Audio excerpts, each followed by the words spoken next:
Bonjour, c'est Christelle. Vous écoutez Isolation thermique, un podcast de la coordination Action Autonome Noire, produit par Kizou Studio.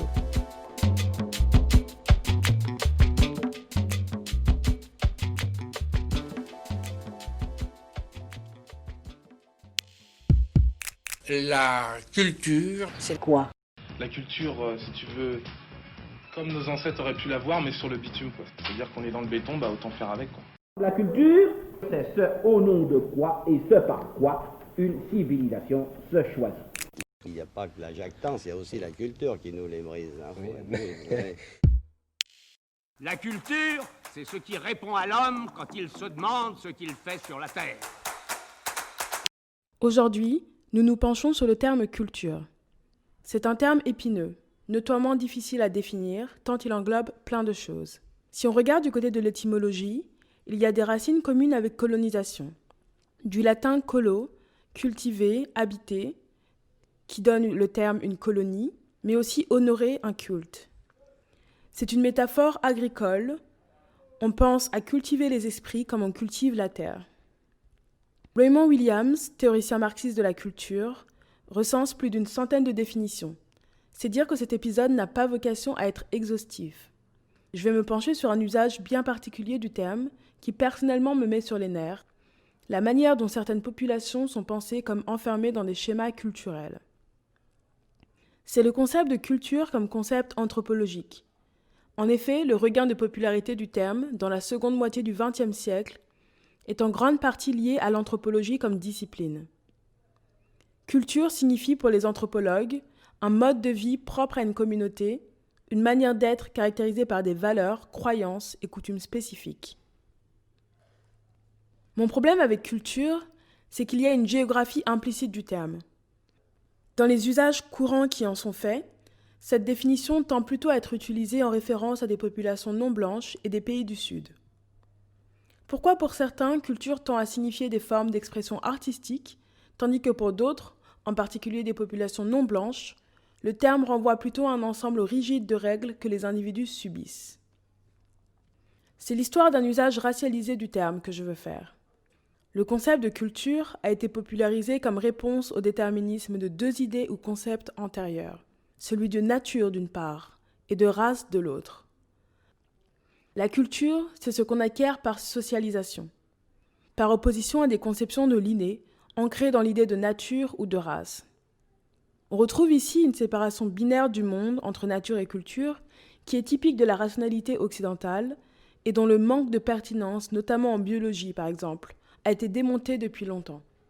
C'est pourtant un terme qui continue de structurer notre compréhension du monde et des groupes sociaux. Une question qu'on peut se poser, c'est comment ce terme, né comme réponse au déterminisme, finit par réinscrire insidieusement un déterminisme au point que la distinction entre culture et race, dans l'usage qui en est fait par les droites, et parfois même par la soi-disant gauche, est presque imperceptible.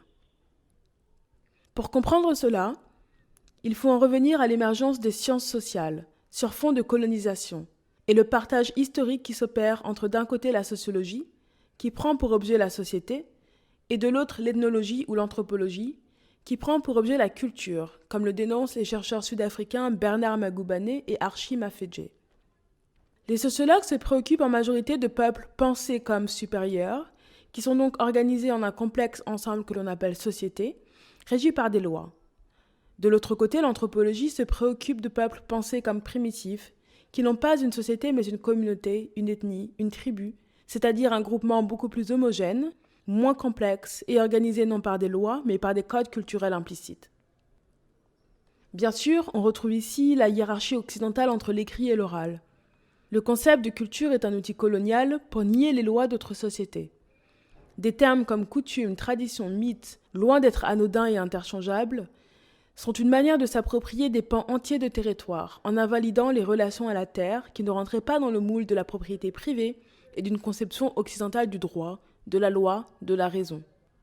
La théoricienne Zoé Todd, issue des peuples indigènes du Canada, dénonce comment l'invention et la fétichisation des cultures a été cruciale dans la déautorisation des lois et ontologies indigènes. La culture a été le principal outil de l'anthropologie pour construire l'autre, avec un grand A, comme fondamentalement différent, objectifiable, objet d'observation et de curiosité. Missionnaires, administrateurs coloniaux et ethnographes ont souvent été les premières autorités pour définir les cultures, dans le même temps que celles-ci étaient déformées et profondément changées par la brutalité du phénomène colonial. De nombreux travaux mettent donc l'accent sur l'invention des cultures, plutôt que sur l'idée de culture inchangée, intemporelle. Une invention qui n'est pas que du côté des colonisés, comme résistance au fait colonial, mais aussi du côté des colons, un aspect que l'on entend moins. En effet, la culture devient un outil d'administration coloniale. Il était plus facile pour les colons de s'entendre avec des chefs, en prétendant que les coutumes ou cultures locales leur donnaient l'autorité de parler au nom des autres, que d'admettre qu'ils faisaient face à des sociétés bien plus complexes. Culture, culture, culture, culture. Culture dans ton canapé, culture tout autour du pays, culture papa Mbappé, culture tu cours pas tu péris, culture dans ton canapé, culture tout autour du pays, culture papa Mbappé. Sous la colonisation, des groupes fragmentés sont encouragés à créer des ensembles plus larges par fusion avec d'autres groupes, dans un contexte où plus l'ethnie ainsi inventée est large, plus elle a de poids face aux colons. Le terme ethnie est ici employé avec guillemets, car elle pose tout autant de problèmes que culture. De nombreuses ethnies qu'on connaît aujourd'hui, telles que les Yoruba au Nigeria, Bénin, Togo actuel, les Hutus et Tutsis au Rwanda actuel, et les Bamileke au Cameroun actuel, sont en fait des inventions coloniales, un regroupement de peuples autonomes, de cités-États décentralisées et qui avaient des manières d'être très diverses. Pourtant, quand les gens utilisent le terme culture Yoruba, par exemple, c'est bel et bien pour faire référence à l'illusion d'une transmission culturelle ininterrompue de l'époque précoloniale à nos jours, quasi inchangée, plutôt que la récente invention dont il s'agit. Une invention récente qui est instrumentalisée pour prétendre que l'égalité des genres ou l'homosexualité, par exemple, sont étrangers à la culture Yoruba, alors même que les travaux montrent que c'est bien souvent la colonisation qui criminalise et réifie des identités sexuelles. Des féministes queer nigérianes, comme l'écrivaine Ayodele Olofintuande, se réapproprient les divinités Orisha, en mettant l'accent sur le fait que ces derniers transcendent nos conceptions du genre et de la sexualité. Elle s'appuie notamment sur les travaux de la chercheuse Oyeronke Oyewumi, qui a écrit « The Invention of Women », l'invention des femmes, un ouvrage qui démontre comment l'invention d'une certaine culture yoruba à l'époque coloniale s'est traduite par une masculinisation de tout un univers symbolique. Ainsi, alors que la langue yoruba n'a pas de genre féminin ou masculin et ne distingue pas entre une sœur et un frère, par exemple, mais plutôt par la seniorité, qui est le plus jeune et qui est le plus âgé, les missionnaires et anthropologues, quand ils ont traduit les termes, les histoires yoruba, décident de tout mettre au masculin. Les divinités, ou orisha, les personnes à la tête des différents royaumes et cités-États, etc. Il faut donc penser de manière critique comment notre idée de ce qu'est notre culture est issue d'une histoire marquée par la violence de l'esclavage et la colonisation, avec la destruction de mémoire, mais aussi les processus de réinvention que cela implique. Un exemple extrême est celui de l'Afrique du Sud sous l'apartheid, et l'invention par les autorités, basée sur des théories ethnolinguistes racistes, d'un soi-disant peuple bantou. C'est un schéma que l'on retrouve un peu partout dans le monde colonial, et que le chercheur en sciences politiques Mahmoud Mamdani analyse dans son livre « Citoyens et sujets ». Mamdani montre comment le pouvoir colonial tente de diviser les populations coloniales entre citoyens d'une part et sujets de l'autre. Les citoyens sont majoritairement des habitants des villes, qui sont encouragés à s'assimiler à la culture du colon, son éducation, ses valeurs, pour pouvoir devenir un intermédiaire entre le colonisateur et le reste de la population colonisée. Une sorte d'élite administrative. Les sujets sont les habitants du reste du territoire colonisé, souvent rural, que le colon définit comme devant se soumettre aux coutumes et à des chefs, souvent inventés, qui sont une autre forme de relais entre le colonisateur et la population colonisée. Tandis que le citoyen a des droits et se soumet à la loi, le sujet a des coutumes et se soumet à la tradition, à la culture. Cela vous rappelle quelque chose ?